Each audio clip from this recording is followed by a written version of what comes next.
Merry Christmas. It's Christmas Day morning. I've just come out for a little spin on the bike just because it's just so quiet and just really lovely to ride on Christmas morning. So I kind of wanted to talk to you today about being alone, and I think it's just something that's like very topical at the minute, obviously, because I know so many people aren't able to spend time with their family and their loved ones today and over Christmas, and very fortunate for me, I am still able to spend time with my family. So yeah, I'm very grateful to be able to do that. But again, I know a lot of my friends are spending Christmas Day alone, like probably for the first time, and yeah, I think this has just been a really tough year for so many different people, and this is just like an extra layer of that. But I think because so many people are, you know, because I potentially was going to have to spend Christmas Day on my own. Long story short, I can spend time with my family now, but the idea of it, I was like, oh, I don't know whether I want to spend Christmas Day on my own. But like, why do we have this big thing around spending Christmas Day on your own? Because I spend a lot of days like not with my family, or just, you know, just by myself. So why do we have this huge thing around Christmas? And I think it is just like me doing all this, like the cozy family stuff that you see online. I just think it's such a fake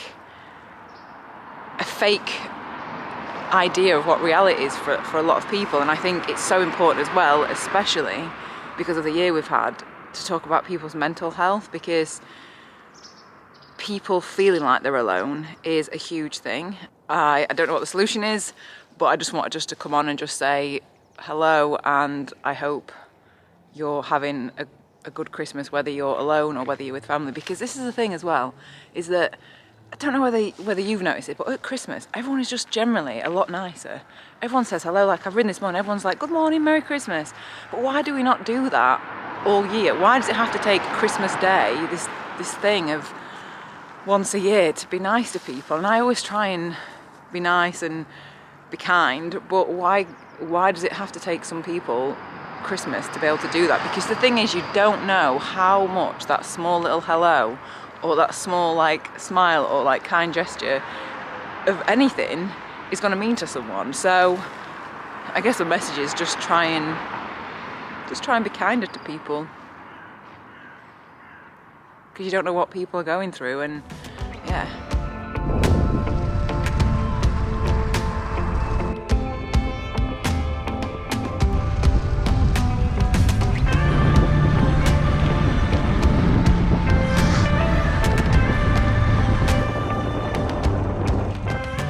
Got back, I've had Christmas dinner, we've had some prezzies, and now I wanted to get on to the email part of the video. So I don't want this to be a really long video today. I don't know whether you saw yesterday's video. Basically, in this period of like the festive 500, I wanted to share some emails that I've been sent by some of you, and I asked this when I got 50,000 subscribers because I wanted to be able to come out and ride with some of you and share your stories, but obviously COVID happened and I wasn't able to do that, but I still wanted to share some of your stories. So all these people that I'm reading their emails, they know that I'm reading them, they're happy for me to read them in the video, and hopefully at some point I will be able to get out and ride with them. And so today's email is from Geordie Moll Octubre. I hope I've pronounced that right.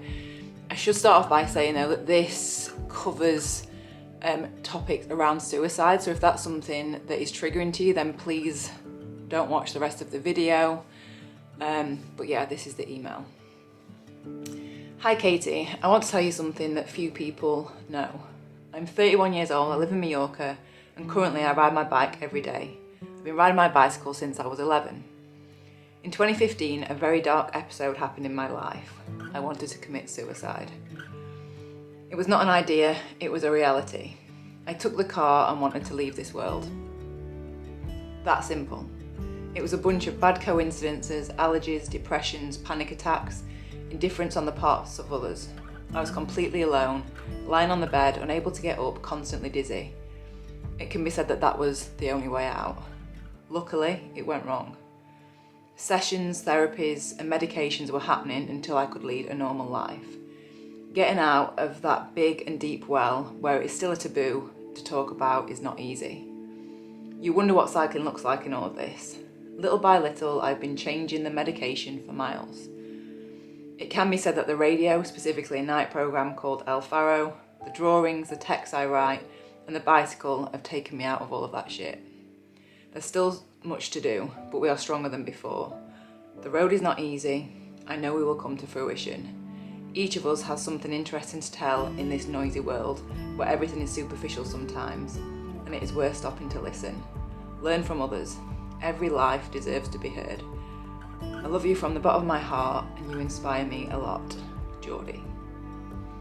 That is so hard to read that, knowing how much someone has struggled, and I kind of just wanted to come and talk.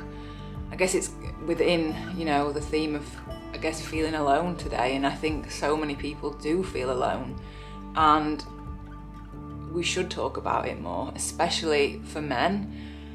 I don't know what the statistics are, but I know that male suicide is so high, and I really appreciate Geordie talking about this, because it's just something that we need to do little by little to talk about it more. I did a ride earlier this year when I did an Everesting, and it wasn't something that I talked about at the time, but afterwards. Basically, one of my friends, her nephew committed suicide, and I see the impact that has on their family, and I just wish it didn't happen, and I wish people could talk more about it, and hopefully that's not gonna happen. So it's tough. I don't really know what the answer is. I guess the answer is just to talk about it more. I'm going to leave a couple of links to really incredible support groups that if anyone is struggling, that they can go and speak to, because I do feel like at Christmas specifically, it just amplifies that. And if people are feeling down, it just makes it even worse, because we're just sold this, like I was talking about earlier, sold this like reality of all these big happy families, and it's not always like that. And I don't have a perfect life, and I think a lot of us are led to believe on social media that everyone does have this perfect life, and it's just not true. And I think knowing that you're not the only one that is trying to like bumble through life is reassuring, because I feel like I do this sometimes. I just feel like everyone else has got everything worked out, and I'm like, oh, what am I even doing? But I remind myself that no one really knows what they're doing. We're all just trying to get through life as best we can.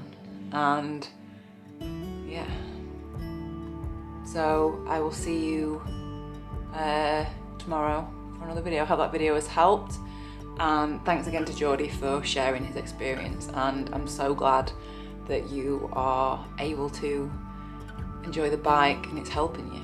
I know it helps. So many of the emails that I got were talking about how the bike helps mentally, and yeah, it's just awesome to hear. So yeah. Okay, well, I'm gonna go, and I will see you next video.